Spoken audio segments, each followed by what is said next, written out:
Good Monday morning, everybody. I'm Keristen Holmes. Walt has the week off, but that doesn't stop us from giving you everything you need to know to start your week off right. Addressing race relations and shaping young minds all at the same time. Was your business vandalized after the George Floyd protest? All right, so I went to Pharmaceutical Technology's website and looked up answers to the most asked questions because we want to arm you with information. Welcome back to Morning Blend. Listen up, procrastinators. I'm one of them, and we are all out of time. I'm Keristen Holmes here in Lake County. I'm on Pueblo Trail Road, where you can see behind me the devastation that this fire has left behind. I'm Keristen Holmes here at McClelland Air Park. I want you to take a look behind me. This is a C-130 airplane. This is just one of the 6 by the end of the day that they are going to use to help fight fires here in our area. Breaking news this morning from Pacific Gas and Electric. They are pleading guilty to involuntary manslaughter. Good morning, everyone. I'm Keristen Holmes. I'm really excited about this one. It drops tomorrow. Are you sipping tea this morning, Marcus Allen? I am so excited because I am joined by the one, the only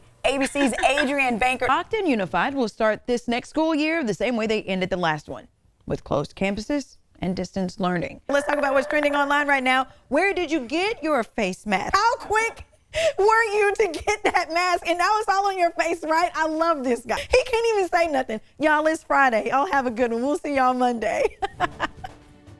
There should be clear, cut, and dry instructions, rules, rights. Everything should be very clear, cut, and dry, and not subjective, not easily manipulated. Tanya Faison, the founder of Black Lives Matter Sacramento, says that's her problem with qualified immunity. Sacramento attorney Mark Reichel agrees. He says the level of protection qualified immunity gives any and every government official is just too much. There has to be a case that says you can't do that because that deprives them of their rights. So if they can't find that, they may not be able to sue under qualified immunity. Qualified immunity is largely supported by conservatives and law enforcement. Timothy Davis with the Sacramento Police Officers Association says it's for good reason. As long as their actions aren't extremely egregious, and then they lose their qualified immunity. If an officer violates somebody's constitutional rights, then they don't get the qualified immunity. So you have to be acting appropriately to get the benefit of qualified immunity. Let's take a look at one of the court cases that the Supreme Court decided not to hear. In West versus Winfield, the plaintiff gave SWAT permission to go inside of her home to serve a warrant. Once inside, court documents say the officers damaged the plaintiff's home so much so that she couldn't live in it for 2 months. But when the officers were sued in civil court, because this isn't a criminal situation, the court said that the officers had qualified immunity and West was left picking up the pieces both literally and financially. Attorney Mark Reichel says there's another layer of benefit for officers.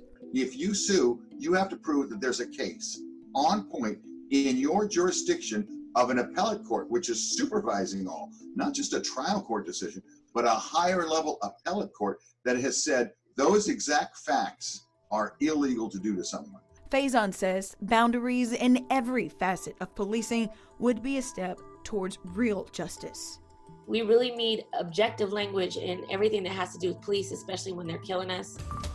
You know, listening to these young ladies' stories of microaggressions that they were keenly aware of and sensitive to at such a young age, that hurt.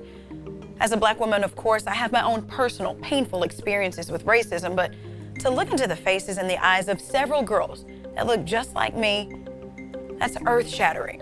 But the story does not stop there. They're doing something about it. My voice was definitely not being heard, and they didn't really care about their students of color. I'd speak up and I'd say, hey, my teacher did this, and I think it was very inappropriate.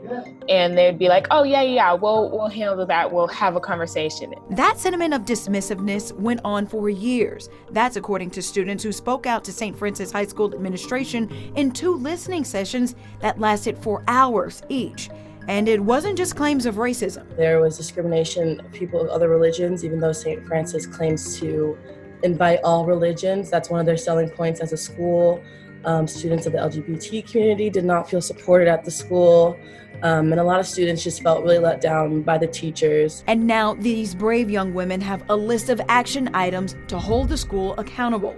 It includes things like firing repeat offenders of discrimination, more financial aid for Black and students of color, hold students, faculty, and staff equally responsible for their actions, and accept all natural hairstyles. In a statement, St. Francis says the petition, as well as all of the feedback, will be reviewed over the next 45 days as we create a comprehensive diversity, equity, and inclusion implementation plan with actionable steps and timelines. The school goes on to say they will implement concrete solutions to address racism. These girls say they're just trying to look out for the future of all students of St. Francis. It's a privilege Elise says wasn't always available when saying goodbye to friends she left on campus. I felt like I have to go now, and I'm leaving you to the sharks. And I'm really sorry about that. And I hated feeling that way.